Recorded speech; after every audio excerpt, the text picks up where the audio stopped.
Ibu bapak, saudari-saudara, sobat Komsos yang terkasih dalam Kristus. Selamat berjumpa kembali dengan Renungan Minggu Komsos Gereja Santa Maria Immaculata, Paroki Tarakan. Hari ini kita memasuki Minggu Biasa yang ke-27. Bacaan Injil yang akan kita renungkan diambil dari Injil Lukas bab 17 ayat 5 sampai dengan 10. Kutipan ini diambil dari beberapa nasihat yang diberikan oleh Yesus kepada para murid. Karena para murid merasa betapa tidak mudahnya untuk masuk ke dalam kerajaan surga. Bahkan kekayaan pun tidak bisa menjadi jaminan untuk masuk surga, untuk hidup kekal. Dan betapa tidak mudahnya mempraktekkan apa yang diajarkan oleh Yesus di dalam kehidupan sehari-hari. Oleh karena itu, melihat bagaimana Yesus begitu menghayati dan menghidupi panggilan hidupnya dengan serius, dengan penuh iman, para murid kemudian memohon kepada Yesus, tambahkanlah iman kami.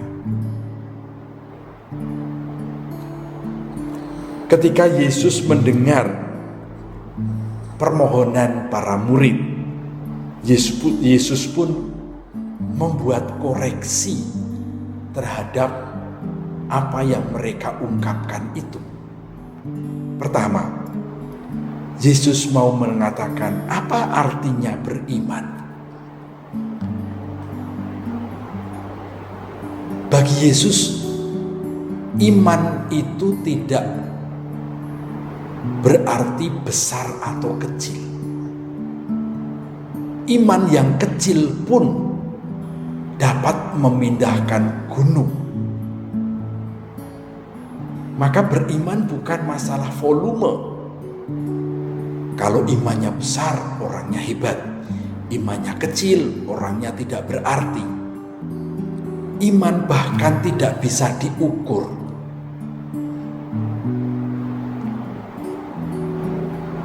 Bagi Yesus, orang yang beriman adalah orang yang menjalani pilihan hidupnya dengan tekun sampai akhir, dengan keyakinan bahwa apa yang dia jalani itu menjadi berkat yang mendatangkan sukacita, kebaikan, kebahagiaan bagi dirinya maupun terutama bagi sesamanya. Dan itulah yang telah dihayati dan dijalani oleh Yesus selama hidupnya.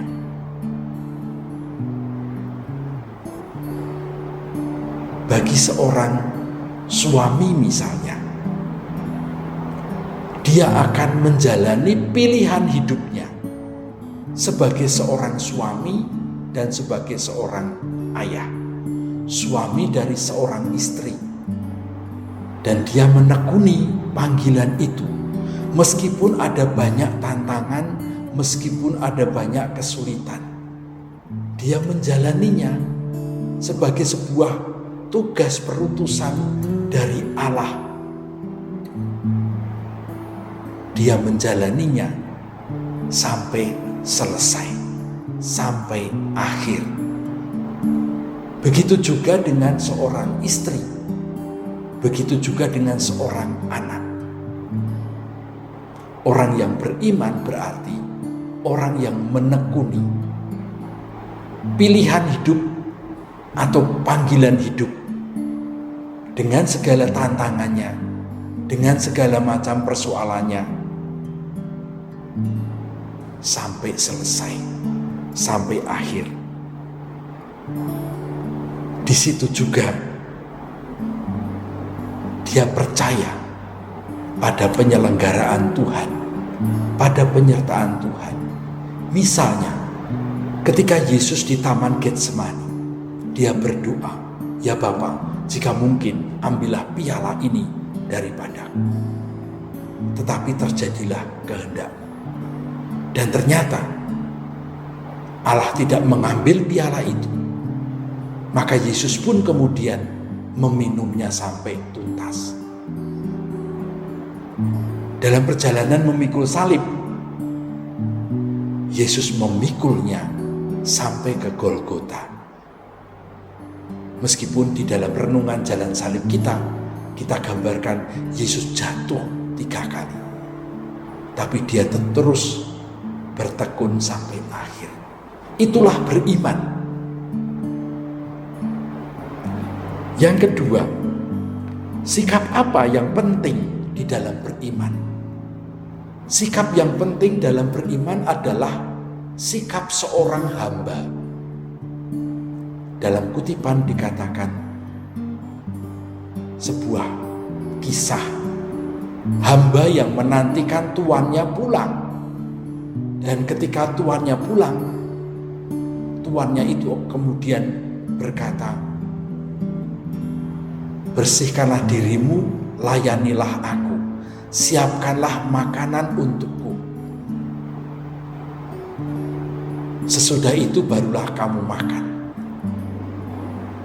Yesus berkata, apakah tuan itu mengucapkan terima kasih atas pelayanan para hamba tadi? Tidak. Tapi setelah kamu melakukan semuanya itu, katakanlah, kami ini hanyalah hamba yang tidak berguna. Kami hanya melakukan apa yang harus kami lakukan. Bukan bahwa hamba itu tidak berharga, tidak berguna sama sekali.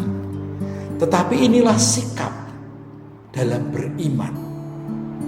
Menjadi sikap seorang hamba, yaitu menjalankan tugas yang harus dijalankan itu meskipun dengan segala macam kerepotannya sebagai sebuah kewajiban, sebagai sebuah ketaatan.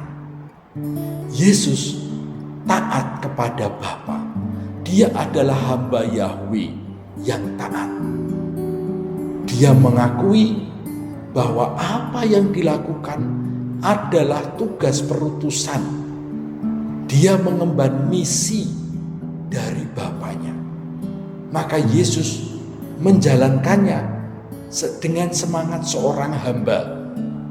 Dia bertekun tanpa mengharapkan pujian, tanpa mengharapkan upah, tanpa mengharapkan apa-apa.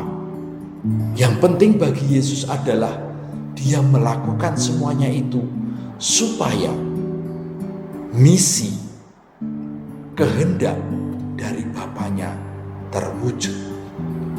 Dan itulah yang harus juga kita hayati dalam hidup kita.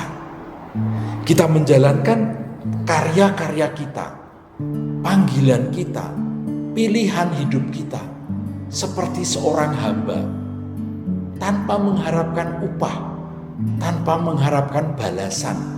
Kita tulus melakukannya.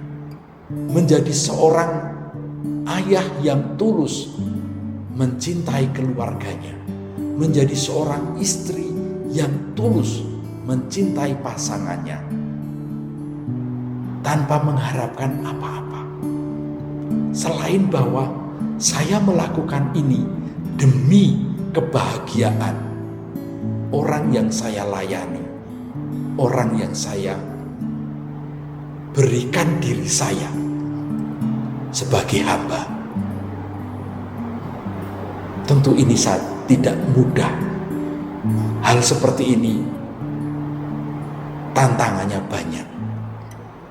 Kita seringkali mengalami, lebih-lebih dalam karya pelayanan di gereja misalnya. Ketika ada seorang sudah melayani dengan sepenuh hati, tapi ternyata tidak ada yang memberikan apresiasi, ucapan terima kasih, apalagi sekedar upah. Maka lalu merasa sakit hati. Sudah melayani, mengeluarkan tenaga, mengeluarkan biaya, satu ucapan terima kasih pun gak ada. Maka dia pergi dengan kecewa. Bahkan mungkin ada yang tidak mau lagi aktif di gereja dalam pelayanan karena merasa tidak dihargai.